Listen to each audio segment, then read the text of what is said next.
Shalom saudara yang terkasih, jumpa lagi di dalam program Bagaimana di bulan November ini. Masih bersama dengan saya, Budi Dermawan, dan kita belajar dari kitab Kisah Para Rasul. Kita memasuki Kisah Para Rasul pasalnya yang ke-10. Ada baiknya saudara yang terkasih boleh untuk pause dan kemudian membacanya. Setelah itu baru melanjutkan dengan mengikuti renungan bagaimana ini. Tema renungan pada hari ini yaitu plot twist. Saudara, belakangan ini akibat dari meledaknya drakor Squid Games, saya jadi perbendaharaan kata saya bertambah satu, yaitu plot twist. Plot twist artinya alur cerita yang sengaja diputar, dipelintir, dan memberikan efek kejut. Berasal dari dua kata, plot dan twist. Plot artinya alur cerita dan twist yang dari bahasa Inggris itu artinya berputar atau memelintir. Jadi plot twist adalah di dalam sebuah cerita, alurnya itu tidak terduga. Apa plot twist dalam drakor Squid Games tadi? Ya, spoiler dikit ya, bukan dikit, ini mau banyak kayaknya.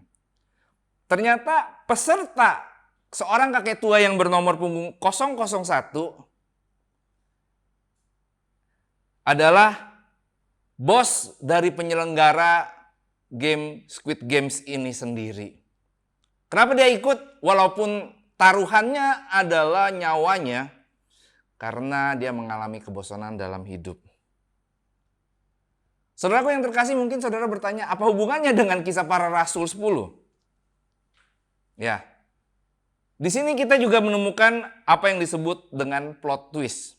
Hal yang tidak terduga, hal yang mengejutkan, hal yang di luar dugaan. Di sana dikisahkan Petrus mendapat penglihatan sebuah kain yang diturunkan dari surga dan isinya adalah berbagai jenis binatang berkaki 4 di bumi, binatang melata dan burung di udara. Dan lalu diikuti dengan suara yang berkata, "Bangunlah hai Petrus, sembelihlah dan makanlah." Tetapi Petrus menjawab, "Tidak Tuhan, tidak, sebab aku belum pernah makan sesuatu yang haram dan yang tidak tahir."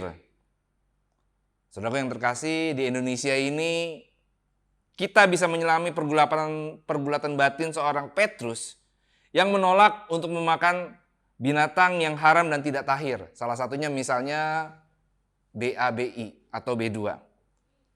Ya, di Indonesia dengan mayoritas agamanya adalah agama sepupu kita, mereka berusaha untuk menegakkan ajaran agama sehubungan dengan makanan yang halal dan yang haram. Jadi kurang lebih pergumulan batin dari seorang Petrus kita bisa mengerti. Namun respon Tuhan inilah yang merupakan plot twistnya. Tuhan memerintahkan agar apa yang dinyatakan oleh dirinya, maksudnya Tuhan, apa yang dinyatakan Tuhan halal, maka tidak boleh hal itu dinyatakan oleh Petrus atau manusia sebagai sesuatu yang haram. Mutiara rohani hari ini, kita belajar untuk lebih kenal Allah. Saudaraku, sebelumnya saya mau bertanya, mana yang benar? Allah punya standar kebenaran atau Allah adalah standar kebenaran itu sendiri? Sekali lagi ya, Allah punya standar kebenaran atau Allah adalah standar kebenaran itu sendiri? Itu dua hal yang berbeda, saudaraku yang terkasih. Jika Allah memiliki standar kebenaran, berarti Allah pun harus tunduk kepada kebenaran itu sendiri. Tetapi jika dikatakan Allah adalah sumber dari standar kebenaran, apa saja yang dikatakan oleh Allah, itulah yang dinyatakan dan dikatakan kebenaran. Jadi dalam hal ini, kita bisa melihat bahwa Allah berdaulat atas apapun karena Dia adalah Allah dan tidak ada yang lain yang melebihi dirinya. Karena itu ketika Allah katakan sesuatu itu halal, maka jadilah itu halal. Let God be God. Itu mutiara hari ini. Tuhan Yesus memberkati.